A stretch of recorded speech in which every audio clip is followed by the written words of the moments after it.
Ever wondered how your body keeps every cell alive and functioning? It all begins with the heart, the powerhouse of the circulatory system. Now let's dive right in and take a look at this wonder of human anatomy. The heart, a resilient muscle about the size of your clenched fist, is divided into 4 chambers, 2 atria on top and 2 ventricles on the bottom. These chambers are separated by valves, which act like doors, controlling the flow of blood in one direction. The heart's primary role is to pump blood throughout your body. This blood carries vital oxygen and nutrients that every cell needs to survive and thrive. The heart is indeed a remarkable machine, working around the clock, beating approximately 100,000 times a day, and pumping around 5 liters of blood every minute. But how does the heart accomplish this monumental task? Well, it's all down to a fascinating cycle of contraction and relaxation known as systole and diastole. During systole, the heart contracts, pushing blood out and into the circulatory system. The right ventricle pumps deoxygenated blood to the lungs where it picks up fresh oxygen. Simultaneously, the left ventricle sends oxygen-rich blood to the rest of the body. Then comes diastole, the relaxation phase. This is when the heart's chambers refill with blood, preparing for the next contraction. The valves ensure that blood flows in the correct direction, preventing any backflow and maintaining the cycle's efficiency. So, you see, the heart is a perfectly coordinated machine. Its ceaseless pumping and rhythmic contractions and relaxations ensure every cell in your body gets the oxygen and nutrients it needs.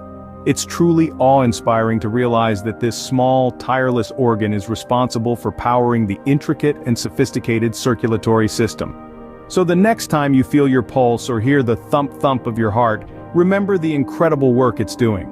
So the heart, with its ceaseless pumping, sets the stage for the circulatory system's critical journey. Now that we've seen how the heart sets the pace for circulation, where does all this blood go? It travels along the vast network of blood vessels. Imagine a global highway system, intricate and expansive, reaching every corner of the planet. Now, think smaller, much smaller. This is the circulatory system, a network of highways that stretches over 60,000 miles within your body. This system is composed of 3 types of roads, or blood vessels: arteries, veins, and capillaries. Let's start with arteries. These are the superhighways of your circulatory system, responsible for transporting oxygen-rich blood from the heart to every cell in your body. Picture them as one-way streets, where the traffic of blood cells moves only away from the heart. They're like the bustling high-speed interstates carrying precious cargo of oxygen and nutrients to the body's tissues. Next, we have veins. If arteries are the outgoing highways, veins are the return routes. They guide oxygen-poor blood back to the heart. Just like the quiet, less busy country roads, veins ensure the smooth and steady return of blood, completing the circular journey. And finally, we come to the capillaries. These are the smallest vessels, yet they play a crucial role.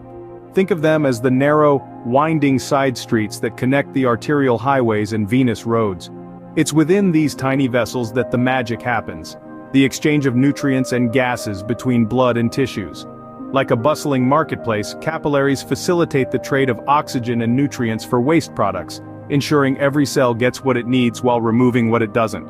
Just as a bustling city relies on its vast network of roads to function, so does your body rely on this intricate web of blood vessels. From the grand arterial highways to the humble capillary side streets, each plays a vital role in the circulation of life-giving blood. Through these highways of life, every cell in your body gets the oxygen and nutrients it needs to survive and function. We've talked about the heart and the blood vessels, but what about the blood itself? What's so special about these red and white cells floating in a liquid plasma? Well, the answer lies in the 4 main components of blood: red blood cells, white blood cells, platelets, and plasma. Each of these parts plays a unique and crucial role in keeping our bodies functioning. Let's start with red blood cells, the most abundant cells in our blood. They are like the delivery trucks of our body, carrying a precious cargo: oxygen. Each red blood cell is packed with a molecule called hemoglobin, which binds to the oxygen we breathe in. These cells then transport the oxygen to every corner of our body, delivering it to the cells that need it to generate energy. Next up, we have the white blood cells, the body's defense force. Think of them as the soldiers of our body, always ready to fight. White blood cells are an essential part of the immune system, constantly on the lookout for invaders like bacteria, viruses, and other harmful substances. Once they identify a threat, they quickly jump into action to neutralize it, keeping us healthy and disease-free. Then, we have the platelets, the band-aids of our body. When we get a cut or wound, platelets rush to the site and stick together, forming a clot. This clot acts as a barrier, preventing further blood loss and allowing the healing process to begin. Finally, we have plasma, the liquid part of our blood. It might be easy to overlook, but plasma is vital. It's like the highway on which all other blood components travel. But more than that, plasma carries nutrients, hormones, and waste materials. It's responsible for transporting these substances to where they need to go, whether it's delivering nutrients to hungry cells or carrying waste products to be excreted. So, the blood is not just a red fluid, it's a lifeline carrying oxygen, nutrients, and defense mechanisms to every cell and removing waste from them. We've embarked on a fascinating journey through the circulatory system, haven't we? Let's summarize what we've learned. Our heart, the powerhouse, tirelessly pumps blood, acting as the engine that keeps this intricate system running. It's an unending cycle of contraction and relaxation, a rhythm that sustains life. Next, we have our blood vessels, the highways of life. They crisscross our bodies, forming a vast network that transports blood.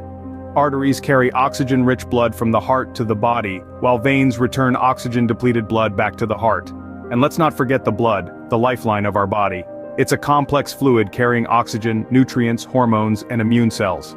It's the courier system that delivers life-sustaining substances, and the army that defends our body against invaders. So remember, every beat of your heart, every vessel in your body, and every cell in your blood plays a crucial role in keeping you alive and well. That's the marvel of the circulatory system.